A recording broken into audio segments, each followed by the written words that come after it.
టీంలో ప్లేస్ వచ్చిందా? మొహం మీద చిన్న స్మైల్. డెబ్యూ టెస్ట్లో సెంచరీ చేశాడా? మొహం మీద చిన్న స్మైల్. ఆ సెంచరీని డబుల్ సెంచరీ చేసే ఛాన్స్ వచ్చి మిస్ అయిందా? అయినా కూడా చిన్న స్మైల్. టీంలో నుంచి సడన్గా తీసేశారా? అయినా సరే చిన్న స్మైల్. ఫామ్లో ఉన్న సెలక్షన్లో కన్సిడర్ చేయలేదా? అయినా కూడా చిన్న స్మైల్. చివరికి క్రికెట్కి వీడ్కోలు చెప్పేటప్పుడు కూడా తన మొహం మీద అదే చిన్న స్మైల్. ఈ స్మైల్ ఎవరిదో మీకు అర్థమైపోయి ఉంటుంది. ఎస్, మనం గబ్బర్ అని పిలుచుకునే శిఖర్ ధవన్దే. తన 14 ఏళ్ల సుదీర్ఘ క్రికెట్ కెరీర్కి శిఖర్ ధవన్ వీడ్కోలు పలికాడు.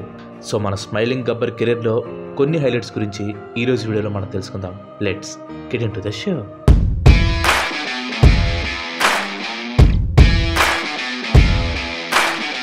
శిఖర్ ధవన్ తన ఇంటర్నేషనల్ క్రికెట్ కెరీర్ని 2010లో స్టార్ట్ చేశాడు. అయితే తన కెరీర్ బూస్ట్ అయింది మాత్రం 2013లో. 2013లో ఇండియాకి ఆస్ట్రేలియాకి మధ్య జరుగుతున్న టెస్ట్ మ్యాచ్లో బ్యాకప్ ఓపెనర్గా శిఖర్ ధవన్ సెలెక్ట్ అయ్యాడు. వీరేంద్ర సెహ్వాగ్ ఫామ్ కోల్పోవడంతో సెకండ్ టెస్ట్లో వీరేంద్ర సెహ్వాగ్కి రెస్ట్ ఇచ్చి శిఖర్ ధవన్ని సెలెక్ట్ చేశారు. వచ్చిన అవకాశాన్ని శిఖర్ ధవన్ 2 చేతులతో పైకెత్తుకున్నాడు. 85 బంతులు సెంచరీ చేసి ఇండియా తరపున డెబ్యూ మ్యాచ్లో ఫాస్టెస్ట్ సెంచరీ చేసిన రికార్డ్ని శిఖర్ ధవన్ సాధించాడు. దాంతోపాటుగా టెస్ట్ డెబ్యూ మ్యాచ్లోనే సెంచరీ చేసిన ఇండియన్ బ్యాట్స్మెన్స్ అందరిలో హైయెస్ట్ స్ట్రైక్ రేట్ కూడా శిఖర్ ధవన్కే ఉంది. ఈ ఒక్క ఇన్నింగ్స్తో శిఖర్ ధవన్ స్టార్ అయిపోయాడు. ఈ మ్యాచ్ తర్వాత ఇంజురీతో నెక్స్ట్ టెస్ట్కి దూరమైనా కానీ ఆ తర్వాత నుంచి ఇండియా టెస్ట్ టీంలో తను ఒక రెగ్యులర్ ఓపెనర్ అయిపోయాడు. ఆ తర్వాత ఇయర్ శిఖర్ ధవన్ కెరీర్లో మోస్ట్ ఇంపార్టెంట్ ఫేజ్.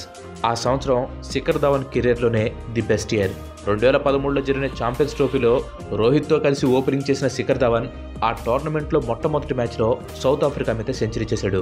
ఇండియా తరపున గెలవడంలో తను కీలక పాత్రను పోషించాడు. ఆ టోర్నమెంట్లో శిఖర్ ధవన్ మొత్తం 5 మ్యాచ్లలో 363 పరుగులు చేసి గోల్డెన్ బ్యాట్తో పాటు ప్లేయర్ ఆఫ్ ది టోర్నమెంట్ అవార్డును కూడా గెలుచుకున్నాడు. 2013లో మొత్తం 25 వన్డే మ్యాచెస్లో శిఖర్ ధవన్ 50.52 యావరేజ్తో 1162 పరుగులు చేశాడు. దీనిలో 5 సెంచరీలు, 4 హాఫ్ సెంచరీస్ ఉన్నాయి. ఇక ఐపీఎల్ విషయానికి వస్తే ఐపీఎల్ హిస్టరీలోనే ధవన్ ఒక లెజెండ్గా మిగిలిపోయాడు. ఐపీఎల్లో మొత్తం 222 మ్యాచ్లు ఆడిన శిఖర్ ధవన్ 6769 పరుగులు చేశాడు. ఐపీఎల్లో విరాట్ కోహ్లీ తర్వాత ఎక్కువ పరుగులు చేసిన రికార్డ్ శిఖర్ ధవన్ పేరు మీద ఉంది. ఐపీఎల్లో 6 టీముల తరపున ఆడిన శిఖర్ ధవన్ 768 ఫోర్లు కొట్టాడు. ఐపీఎల్ లీగ్లో హైయెస్ట్ 4 రికార్డ్స్ కూడా శిఖర్ ధవన్దే. శిఖర్ ధవన్ని మ్యాన్ ఆఫ్ ఐసీసీ టోర్నమెంట్స్ అని చెప్పి పిలుస్తారు. ఎందుకంటే ధవన్కి ఐసీసీ టోర్నమెంట్స్లో సూపర్ రికార్డు ఉంది. మొత్తం 10 వరల్డ్ కప్ మ్యాచెస్లో 53.70 యావరేజ్తో 537 పరుగులు చేశాడు. దానిలో 3 సెంచరీలు కూడా ఉన్నాయి. అదే ఛాంపియన్స్ ట్రోఫీ విషయానికి వస్తే 10 గేమ్స్లో 700 పరుగులు చేశాడు. దీనిలో 3 సెంచరీస్ ఉన్నాయి.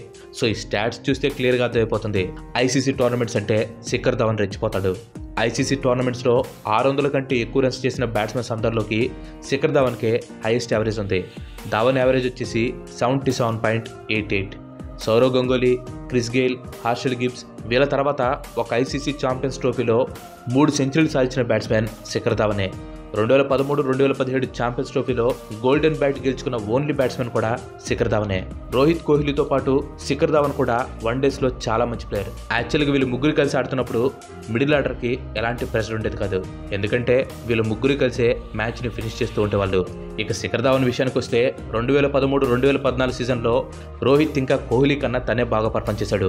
శిఖర్ ధవన్లో ఉన్న ఇంకో గొప్పతనం ఏంటంటే సక్సెస్ వచ్చినా ఫెయిల్యూర్ వచ్చినా అదే స్మైల్ని మెయింటైన్ చేస్తూ ఉంటాడు. అండ్ ఇప్పుడు అదే స్మైల్తో ఇండియన్ క్రికెట్కి తను గుడ్ బై చెప్పేశాడు. Indian cricket will miss you Gabbar. Thanks for watching. ఈ వీడియో కనుక మీరు నచ్చినట్లయితే లైక్ చేయండి, షేర్ చేయండి. అండ్ అలాగే మన నెక్స్ట్ ఎపిసోడ్ మిస్ కావద్దు అనుకుంటే మన ఛానల్కి తప్పకుండా సబ్స్క్రైబ్ అవ్వండి. ఇంకో మంచి ఎపిసోడ్లో మళ్ళీ కలుద్దాం. Till then bye bye. Have next day.